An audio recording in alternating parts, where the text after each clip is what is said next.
Ladies and gentlemen, please welcome this evening's guest moderator from TV Line, Mike Auciello, and tonight's guest, Zachary Levi. I've always wanted to take over an Apple store. Give me all your goods. How's everybody doing? All right. Who's actually seen the movie already? Fantastic. So that might have been a waste of time for you. Excellent. I appreciate all the nerd gear I see. Thank you very much for buying that. If you haven't bought any, go to thenerdmachine.com immediately. Buy a shirt.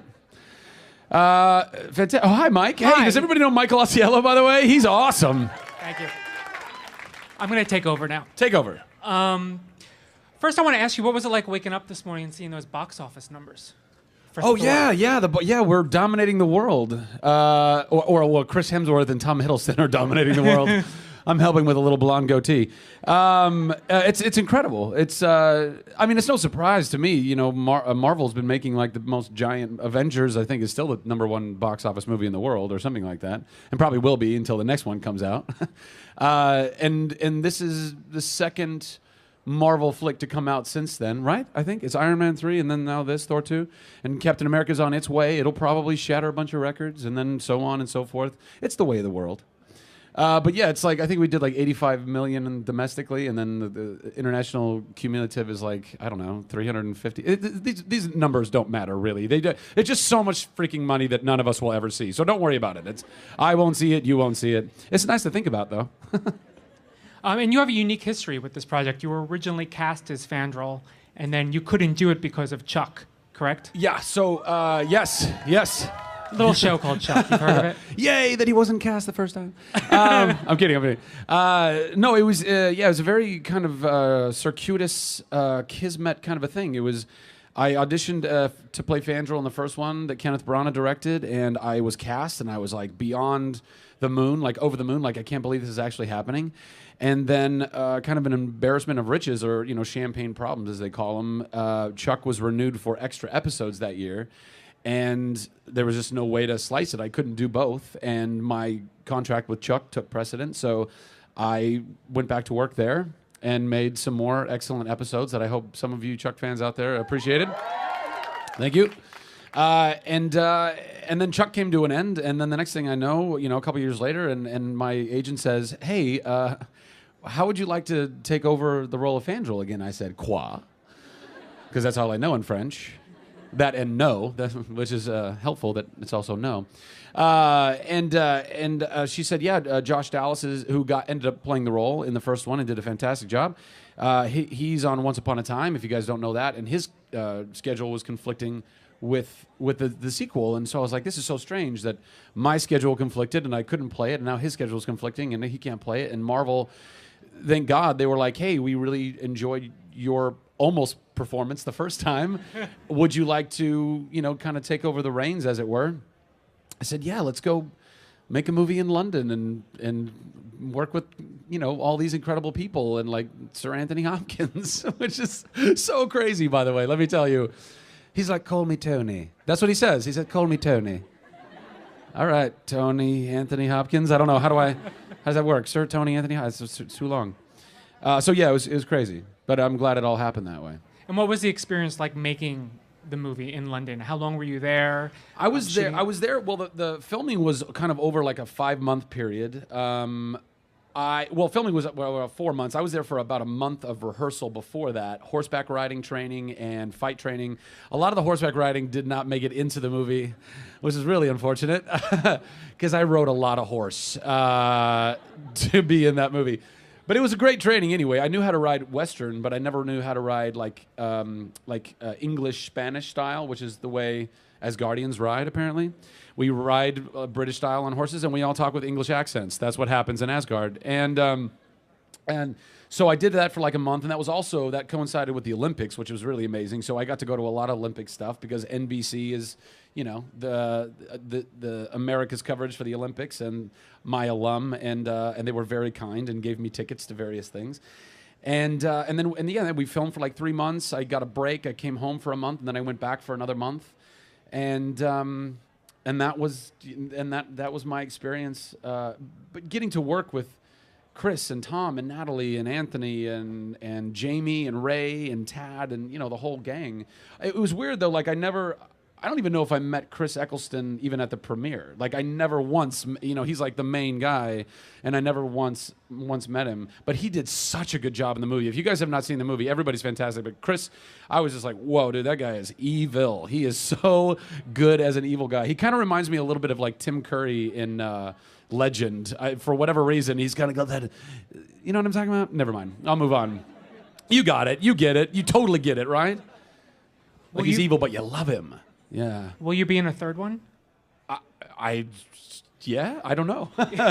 I'm assuming they're going to make a third one because that's kind of what they've been doing. And this one seems to be doing well in the box office. So I'm assuming they're going to make a third one. And I would imagine, I hope that they would bring us back. I think it'd be really fun to do like a Warriors 3 movie. I think that would be a really fun kind of spin-off thing because I think the character. Oh, thank you very much. Appreciate that. Only because I think that Thor has so many great characters in it, and like Tad and Ray are so good. They're so talented, as is Jamie if they brought in Lady Sif as well. And Tad, a lot of people in the United States don't know Tadane Asano. Apparently he's like Brad Pitt in Japan. Like he's a giant star. And at the premiere in LA, everyone's like, oh yeah, Tad, yeah, the guy who plays. But if like in Japan, I don't know if anybody saw any footage from like the Tokyo premiere, but they're like, oh my God, it's Brad Pitt basically. It's like he's so big. So I think it'd be amazing to work with those guys more and to do a third one. And if they ever found it in their crazy schemes to have us in the Avenger movies, I think that'd be pretty awesome too. I'll just swing through frame. Ha ha! And that's it. That's all. Just one frame. That's all I want. For Asgard. That's right. I was the only one who got to say that in the movie. That was like my tag. I was like, yeah, all right, let's do it. What's going to hit theaters first, Thor 3 or the Chuck movie? No. Thor 3. well, but for two reasons. One, it's going to take, if I can ever get a Chuck movie off the ground, it's going to take a minute. And I would like to do that. And it would definitely involve you guys. It would involve the fans. Yeah, there you go, buddy. There you go. It would involve. You just gotta roll. It would be, but I also don't think it would be a movie that you'd see in theaters necessarily. I love movie theaters, but I also love that we're kind of in a new day and age where basically every little monitor in this place can play your favorite movies. I mean, that's we have like incredible tablets and phones and computers, and technology is so incredible that I don't know that you need to spend the money that it takes to go and promote a movie, to put it in like major movie theaters, when you can cut your budget and put it on the screen and make it a better movie and just sell it directly to your fans. Like, to me, that's a pretty awesome way to make a movie. If I can do that. If I can't do that, then that's a horrible idea and it never worked. What do you have against movie theaters? I have nothing against. Well, hang on a second. I have nothing against movie theaters. I love movie theaters. I do. By the way, especially for movies like this. I mean, to get that immersive feeling, especially with 3D, like home 3D is not quite there yet. I mean, these are major epic movies, but like to go see an indie movie, I don't know that I necessarily need to sit in a 200 person theater. Where, by the way, especially when you go to smaller theaters, even with a big indie movie, they're never really packed. You're sitting there with like 20 other people, and you're all kind of having a conversation, and they're all hipsters in Brooklyn. I mean, that's kind of how that's what it is. Thank you, I appreciate that. I will. I'll do it again. But still great. So I do love movie theaters. Please don't not hire me for movie theaters anymore. I want to give a quick shout out for your current day job. Has anyone seen Zach on Broadway in First Date? Oh, wow. Thank you very much. I really appreciate it. What's that? I'll see you Wednesday. Oh, I'm there after every show. Bring your Wednesday. playbill. It'll be cold, by the way. I'm just telling Wednesday. you right now. It's very cold. Wear a scarf and some earmuffs. How has that experience been? That's your first time doing 8 shows a week. Yeah, first Broadway show, dream come true. I've always wanted to do Broadway. I grew up, since I was a little kid, doing theater and loving just live connection. Like a symbiotic relationship with an audience is so much fun. You know if you suck. You know if they're enjoying it or not, and how to improve as an entertainer. And you also really feel that connection and that life and that love, and it's like nothing else, And our show, if you haven't seen it, First Date, it's an hour and a half, no intermission, romantic comedy musical. It is like it's like a sitcom with music. That's basically what it is. And I play a character pretty similar to Chuck in some ways. And but because we have so many laughs in the show, and I love making people laugh, and the theater holds about 1,000 people or so. I mean, making 1,000 people laugh is the greatest drug in the world. There's nothing like it, and then to go out and spend time with people at the stage door afterwards, and and hear if they appreciated the show, and a lot of people come to the show because they watch Chuck or Tangled or a number of things that I've been a part of, and you get to feel that love, because when you go do movies and television, you're not connected to your fan base necessarily. You're not sitting in a movie theater hearing people's reactions to stuff. You're certainly not sitting in their home as they're watching a television show you're doing, or am I? Craziest item you were asked to autograph at the stage door at your show? I don't Have there been any? No, nobody hands me babies and says, sign my baby. I'm waiting for that. So if anybody has a newborn, Wednesday. I don't know if I've ever, I've never signed anyone's breasts. I don't know. I've never done any of that stuff. People, it's typically like, hey, it was a poster or a DVD. What's that? Oh, never mind. Wednesday again. Was that what the joke was? Oh, I see. Yeah. Yeah, nothing too crazy. I think people like me sign their phones, which I don't know if that's crazy, but I do kind of find it odd. I don't know if I want anybody to sign my phone. It's disturbing more than crazy. Yeah, sure, okay. Okay. Yeah. All right.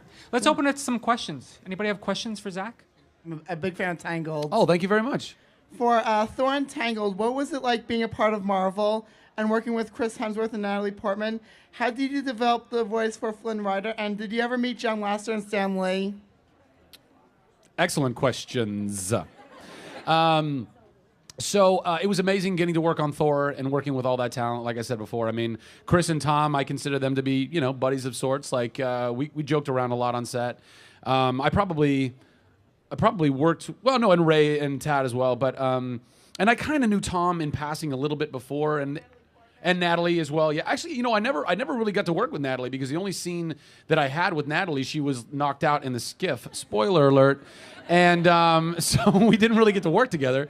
But we exchanged hellos and whatnot on set, and she was incredibly lovely and gorgeous, and I'm very jealous of her husband. So there's that. And then the second one was Tangled, I believe. And how did I prepare for the role to do voice and develop the voice for Flynn Rider and Tangled? Well, originally the voice was I auditioned with a British accent. I actually auditioned very much with a Fandral the Dashing voice, and it was kind of part of the creative process and whatnot, and we kind of realized that they wanted it to be more of an American accent, and so then it ended up just being me, which was very convenient. And so that was that. And yes, and I've gotten to meet both John Lasseter and Stan Lee, who are two just mad geniuses, in my opinion. Obviously, Stan created and gave us so many incredible characters and relationships that have lasted decades and decades and decades and decades, and to be a part of that world that he created is just an incredible honor. And John Lasseter, I mean, I could go on for days about how much respect I have for John Lasseter. Has anybody here seen the Pixar story? It's a documentary about, you've seen it? It is fascinating. John Lasseter, basically, there was maybe no bigger Disney nut than John Lasseter. The guy ate, slept, breathed Disney, worked. He finally got his dream come true. He was working for Disney as an animator. Then he was directing. He was directing The Brave Little Toaster, and had the crazy notion of, why don't we start using computer graphics in animation? And they said, oh, that's great, John, you're fired. And essentially, and he was. And this guy who loved nothing but Disney, he worked at Disneyland. I mean, he worked there. He animated for them. And then he was done. His dream could have been dashed forever. And then he started working for Pixar and created such incredible art that Disney was like, oh, yeah, we'd like what you're doing. And now he runs Disney. And to me, I think that is just one of the most incredible stories of anyone ever, And there's a reason why he gets to run Disney now, and it's because he's great. He is so incredibly talented. He's so intelligent. He has made hit after hit after hit after hit, and it's not because he's sold out in any way. It's because he realized that storytelling, like Walt Disney knew early on, it's not about telling a kid's story, and it's not about telling an adult story. It's about telling a story that speaks to perhaps the child in all of us, and therefore, as an adult, you can watch Tangled and go, that's a really great movie. And there might be things that are over kids' heads that adults get, but kids are never without understanding what the story is, and it's such a great story, as is Toy Story and Finding Nemo I know they're all fantastic. So that's the very long-winded answer to yes, I've met John Lasseter and Stan Lee. Who's next? Yes, right over. Yeah. These are the girls These are coming Wednesday Wednesday. girls. Hi. Wednesday. Wednesday. How did you get involved with Operation Smile, and what's it been like raising funds for them? Operation Smile, for those of you who don't know, I'm an ambassador for Operation Smile. They're an incredible organization who help people in developing countries, specifically mostly children, with free surgeries to help fix cleft lips and palates and other facial deformities and whatnot, and oral deformities, but mainly cleft lips and palates. And I've been working with them for about 6 years now, and I just am so blessed to be connected to that organization. I know them very well. Them as an organization they're very straightforward, good people, and they're fantastic. So if you have any more information about them, go to operationsmile.org. You'll get all the info you'd like. But essentially, as a celebrity or pseudo celebrity or quasi celebrity or whatever. You get invited to go do charity things all the time, a charity basketball game, a charity poker game, charity bowling. I've sang at some charity things, and occasionally they say, and we'll donate money to the charity of your choice, and I never had one. I would just kind of throw them to different ones, but I really wanted one. All my friends all had a movement or a thing that they really, really cared about, and I was like, I just care too much about everything, I guess. I don't know. It's just very hard. When so many people are hurting in the world, how do you decide to choose one thing because you feel like you're neglecting everyone else? Or at least I did. And then I was singing at this thing, and I was going to make some money for charity, and I really, really, really wanted a charity of my choice. And I thought about it a lot, and I prayed about it a lot. And then in 1 week, I saw 5 billboards and 5 commercials. I was just inundated with it, and I really felt like it was kind of God saying, hey, check this out. Look at this thing over here. And then as I did, and I thought about it more, I was like, wow, a smile, just a simple thing of a smile is so powerful. And that we all get to do that is incredibly powerful. And as a child, if you are embarrassed to smile, you might go out of your way not to enjoy life because that's the natural reaction to enjoying life. And a lot of these kids in these developing countries are considered pariahs. They're considered unclean. They're considered tainted, cursed. And they're not let out of their homes. They don't go wandering into the world and hanging out with other kids. And it just broke me. It broke my heart. I was like, man, not only have I lived a pretty healthy, normal life where I got to be a kid and enjoy it and had a great dentist and orthodontist and by the way, also a lot of us, almost all of us in the United States, you might see a scar. Like Stacy Keach, you'll see his scar from when he was fixed and he had his surgery when he was a kid, but in the United States, that's pretty much taken care of. If you're born with a cleft lip or palate, it's taken care of. In other countries, you see, there's holes in children's faces, and they'll live with that their whole lives.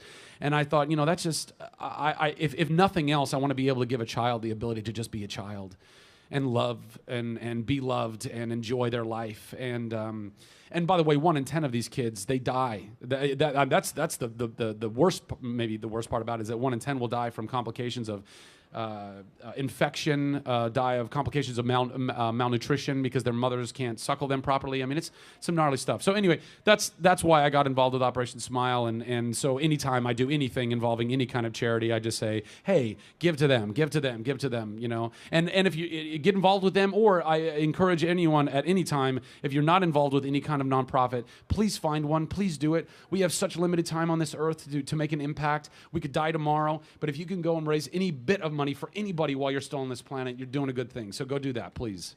And Zach, your Nerd HQ, often whenever they have an event, Operation Smile is the beneficiary. Oh yeah. Well, Nerd HQ is my baby, so of course I'm gonna. And that was kind of a fun thing to stumble on because we were just trying to make it the coolest event we could, and just and bringing celebrities. And does everyone know what Nerd HQ is? If you guys don't know what Nerd HQ is thank you. It's you can go online. If you go to YouTube, you can see one of the main things we do at the Nerd Machine channel. You can see we do these things called Conversations for a Cause, which are basically they're panels. It's actually just about this size. It's like 250 people. And I get celebrities to come and just donate an hour of time with a fan Q&A. It's no moderator, no offense, and it's fans just asking questions for an hour. Tom Hiddleston was at the last HQ and literally impersonated Chris Evans, myself, and a Velociraptor. I mean, that's how much fun. That's how much fun we have at Nerd HQ. And every panel we sell the seats for $20 a pop, which is I think a very affordable price. And everybody can, it's a one bill, And so a sold out panel raises $5,000, and we did about 20 we raised $215,000 last year between the panels and Sure. Between the panels, and we also do I do photo ops. I did it at New York Comic Con. Literally just set up a photo booth and take pictures with people and, or sign things for charity for $20 a pop. I mean, I just, that stuff's easy. Just make people happy and we'll simultaneously raise money to change people's lives. That's a win-win for me. So if you guys ever get a chance, come to Nerd HQ. It's a lot of fun. A lot of fun. Yes, over there. Hey, first of all, thank you so much for doing this for us. Oh my gosh, yeah. Thank you guys for showing up. I was a little terrified. I was like, is anybody actually going to come to this thing? It'll be me and Michael sitting on this. Anyway, yes, thank you, yeah. I'm a huge Zachary Levi fan. I think we share personal interests. Yeah. So I guess the projects you choose tend to resonate with me, even like Shades of Grey, the thriller you did with Joel David Moore, those type things. Oh, Spiral, yeah. Yeah, I loved it. Thanks. Chuck, all that stuff. Which brings me to my question. I've seen First Date a few times, loved it. I'm wondering now that since it's been announced it's been canceled in January, do you have anything, what are your plans after that? What projects are you looking to go towards? Maybe going back west to LA, staying here? What's your plans?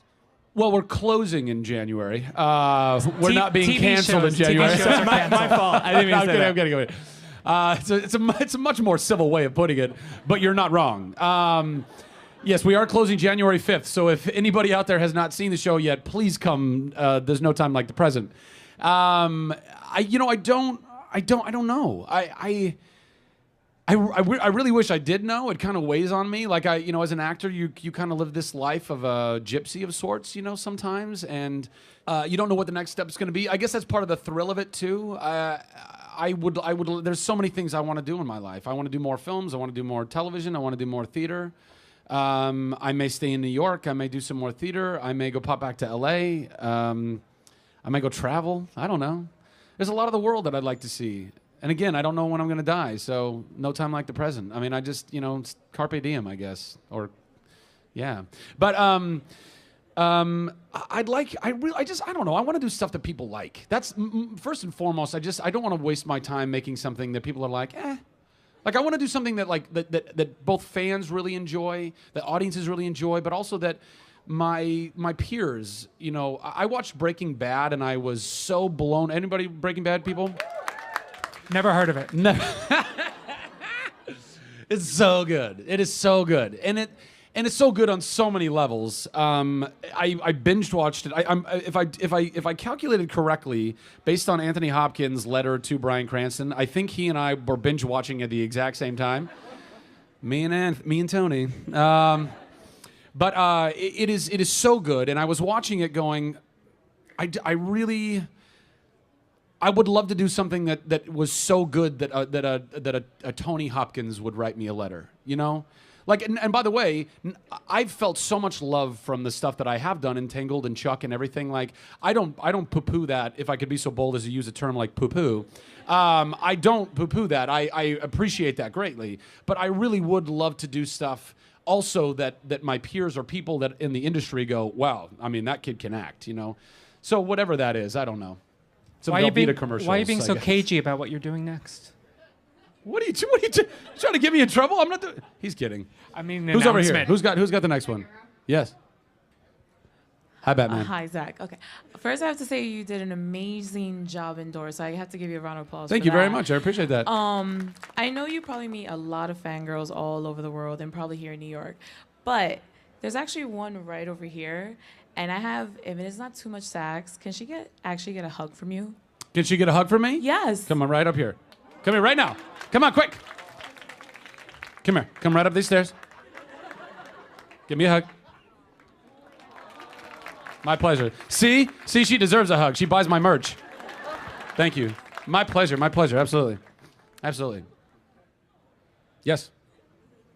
Hi. Hi.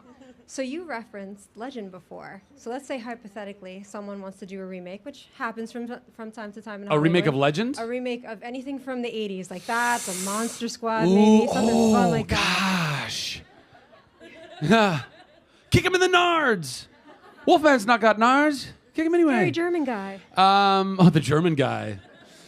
Monster Squad fans out there? Nobody? All right. We'll see. This is my thing about remakes. There are way too many of them, first of all. I'm not against the idea of a remake. I just think that people need to be smarter about it and more creative about it. And I think that we've gone through such a huge slew of remakes because people are kind of sitting around going, I don't have any more ideas. Let's go back to the vault and start screwing with stuff that you shouldn't screw with because it was really good the first time. There are certain criteria I have for remakes because I do think that there are occasions where it can arise and it's okay. I think that it needs to be something that's obscure enough that it's worth doing to get people to see it even for the first time. To that extent, I would make an argument for The Last Starfighter. I think The Last Starfighter would be a really fun movie to remake. It's a movie that I love, and I know that a lot of people in the kind of cult following for Last Starfighter really love, but a lot of people just don't know it. And so I go, well, maybe that's due a reboot, you know? You're a nerd or a child of the 80s. Oh, totally. Oh my God, The Last Starfighter is so good. The Death Blossom, come on, please. I think that would be a fun role to play as well, you know, being my cyborg self. Ice Pirates, that's even more obscure. I don't know if anybody knows Ice Pirates, but it is crazy obscure, way campy 80s movie that I think would be super fun to remake. But then there's also movies like, and I know this is kind of blasphemy, so hear me out for a second, but It's a Wonderful Life. And the reason why, You would kill that. No. And the reason why, not because it needs any help as a movie, I think it's one of the greatest movies ever made, but I think that because it's a black and white film, younger audiences just are not finding it, and they won't find it. And I think that's really tragic because I think it's literally just an incredible story that needs to be told and that people need to hear and see and feel about.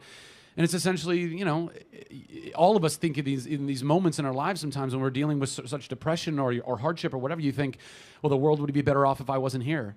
And it's not true. That's a lie. Don't ever think that. Don't ever let that creep into your heart or your mind. It's not true. And this movie really tackles that in an incredible way. And Jimmy Stewart is just like, you know, he's a god to me. Like, I just think he's incredible. So I think that would be a fun kind of movie to remake as well. But that's the criteria. Bringing something up to date so that younger audiences can find it, or just giving something a platform because nobody really saw it enough the first time around. Yeah. Okay, first of all, you just made me really happy by saying you're a Jimmy Stewart fan. Yeah. You should do It's Wonderful Life on Broadway. Okay. Oh. Because they have a play. No, that'd be pretty fun. No. Don't do that. You're gonna. Okay. I don't want plastics and I don't want ground floors and I'm never going to get married ever.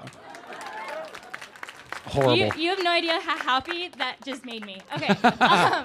So my question is you've done a lot of work. You know, you just did battle scene like with Thor and green screen. So for you, what is the most challenging or what is the most fun type of scene to do? You mean in film or just acting in general? Acting in general. It's kind of an impossible answer because it's all just so incredibly different. Performing live for a Broadway audience 8 shows a week is super intense and daunting and difficult in its own ways, but also incredibly fulfilling and rewarding in its own ways. As is doing a bunch of crazy stunts and green screen and fights and choreography and horseback riding. You know, that's all incredible too, and also very challenging. And television kind of sits right in the middle of all that stuff. So I don't know that I have a favorite. I think there's a reason why you see, you know, Julia Roberts and Anthony Hopkins and Daniel Craig and all these giant names that are constantly like doing big movies and then going and doing Broadways because it feeds different parts of your soul and your talent and keeps you on edge. You know, keeps your instrument sharp. And so I enjoy it and it challenges me, all of it. Yeah. Oh yes, in the back there. Yes. Hi, Zach. Hey, good to see you again. Nice to see you too. How many times have you come and seen the show now? 4 times. 4 times. He's coming to First Date 4 times. Wow. Good man. So something that I adore about you as a fan since the Kip Stepman days is your entrepreneurial spirit, both artistically and business-wise. On every night on First Date, they always update the jokes. It's always fresh. They come with even higher energy than the previous nights that I've seen. But also from a business standpoint, in your latest Google Hangout, you mentioned that one of your ideas was to create the studio that would be promoting independent projects. Yeah. I was wondering at what stage, to the extent that you can tell, of course, because I'm assuming some of the information is proprietary. Yeah. What stage are you? What kind of partnerships and what industries would you look forward to bring that idea? Because it would be really great.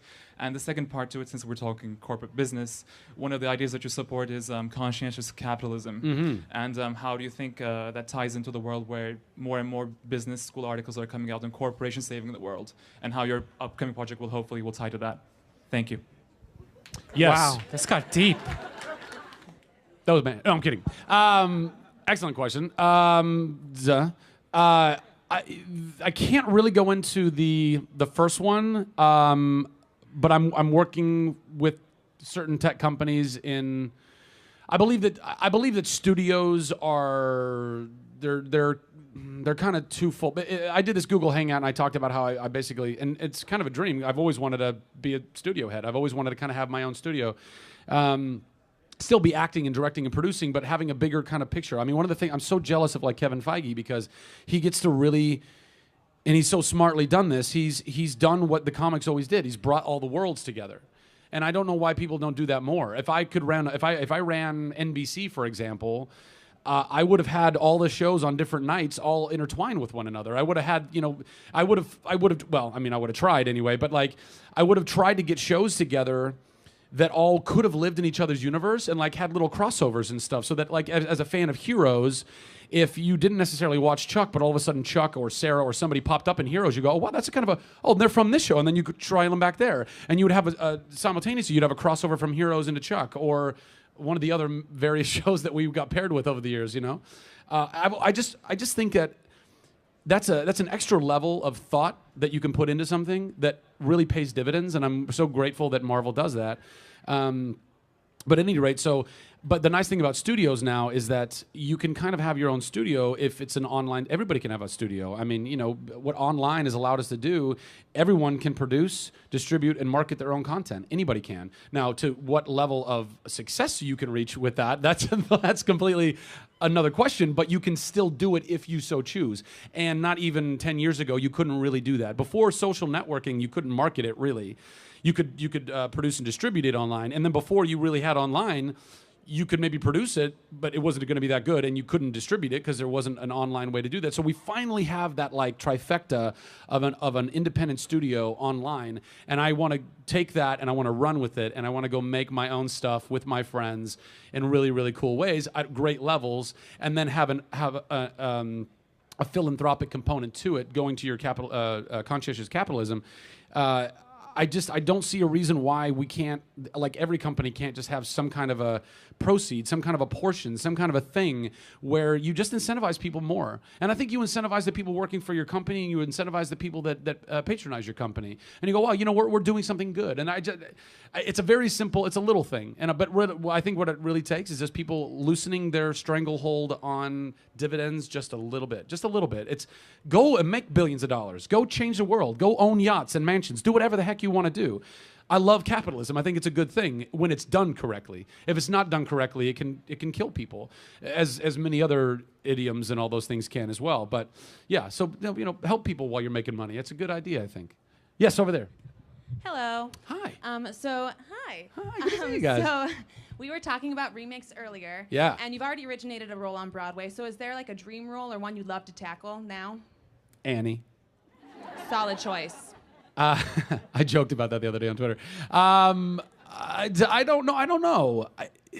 Honestly, I don't, and this is really, it's kind of sacrilege. I don't know that much Broadway. I grew up doing the theater that I did, and that was the theater that I knew. I loved playing Huck in Big River. If I wasn't 6'4", I'd probably go for that again. I think that's a great role. I played Jesus in Godspell. That was a great role, but they just did that. So I don't know. Krista and I have joked about that Bye Bye Birdie would be fun. Because that's another show that I did and I know. But they just redid that. So I got to find a show that I know that they haven't just redone. That would help. But I don't know, there's a lot of original stuff. I want to do another original show, if it's possible. Bless you. You're welcome. So yeah, I don't know, but I definitely want to do more theater. I don't know what that's going to be, but I hope you guys come to it if I do it. I hope that happens. Thank you. Don't clap now. It could suck. You don't know. It could be horrible. Birthday girl. Let's get a mic down to birthday girl here. She's gonna want something. If that is your real name. She's gonna want a hug or something. It is my birthday.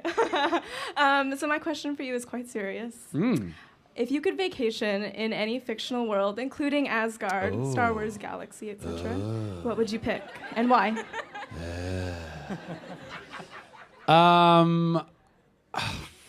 Fictional world. I don't know that I need a fictional world. Let's go to Hawaii, babe. I mean, I don't know. That's a really good question.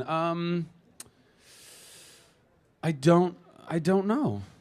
I really don't know. I'd probably somewhere tropical.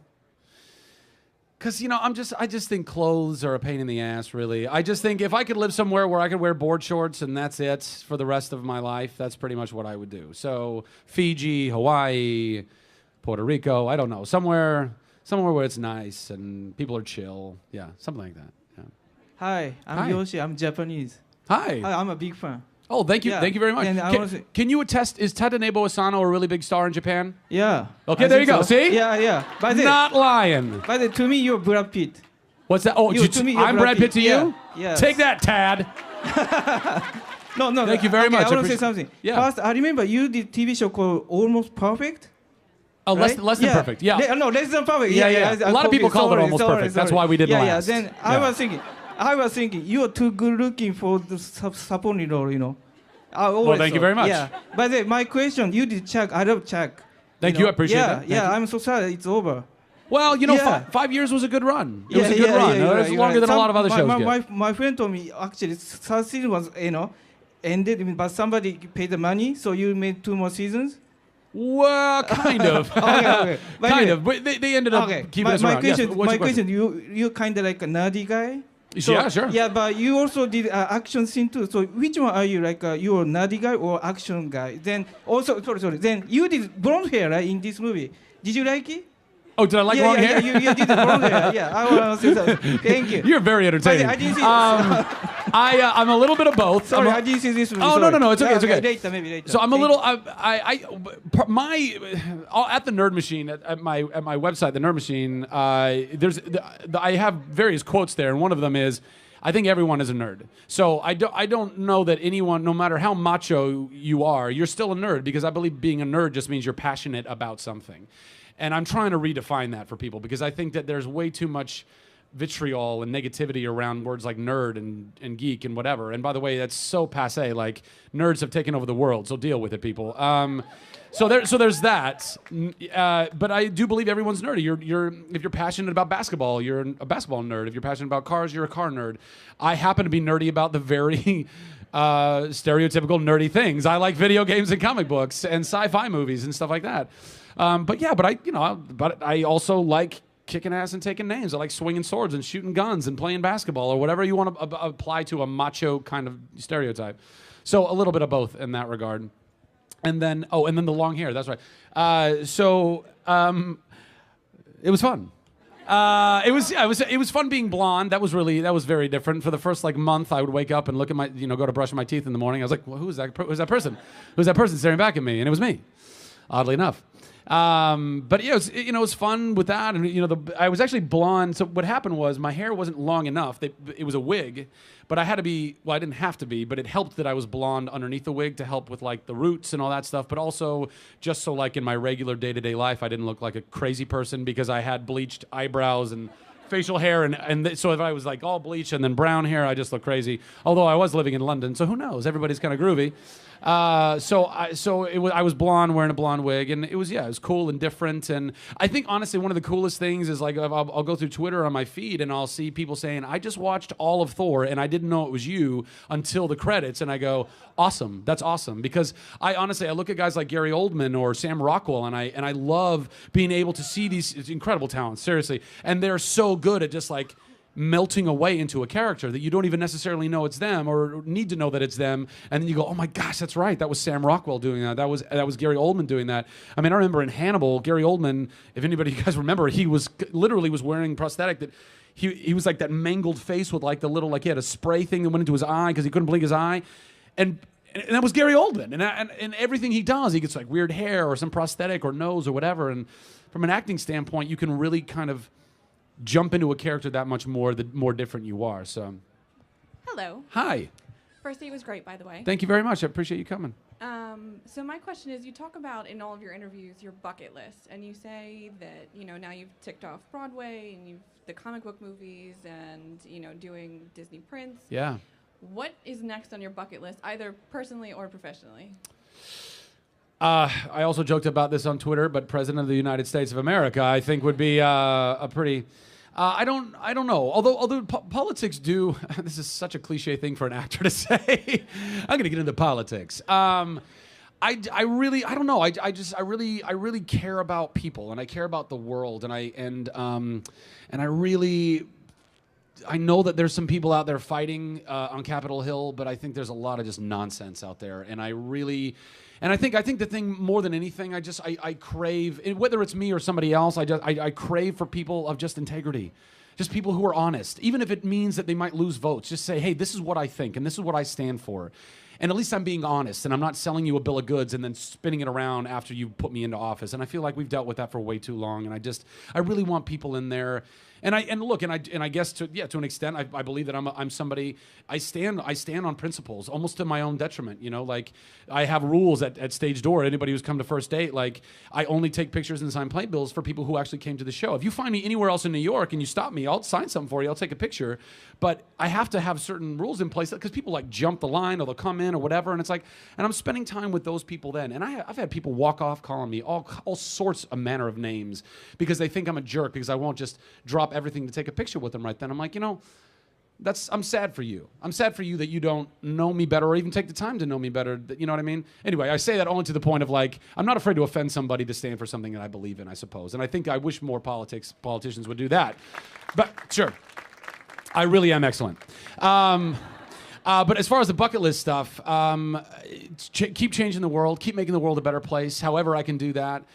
Through business and through philanthropy, and hopefully, a combination of the two.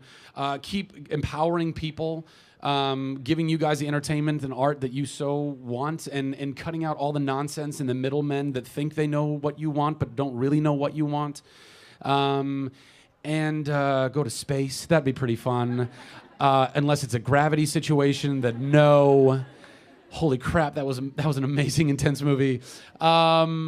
I would like to star in a comic book movie. I would like to do that. I would like to have a meteor role in a comic book movie and just have badass powers. Whatever those are. Flight, fine, cool. Teleportation, being Deadpool would be awesome.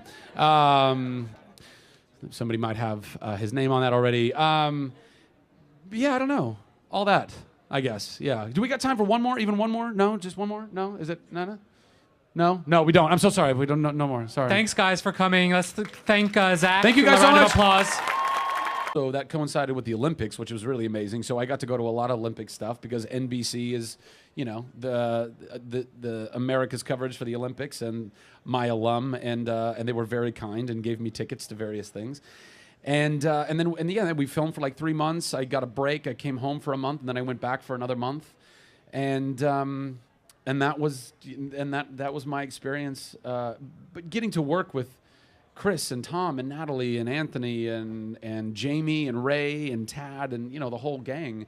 It was weird though. Like I don't even know if I met Chris Eccleston even at the premiere. Like I never once, he's like the main guy, and I never once met him. But he did such a good job in the movie. If you guys have not seen the movie, everybody's fantastic. But Chris, I was just like, whoa, dude, that guy is evil. He is so good as an evil guy. He kind of reminds me a little bit of like Tim Curry in Legend. For whatever reason, he's kind of got that.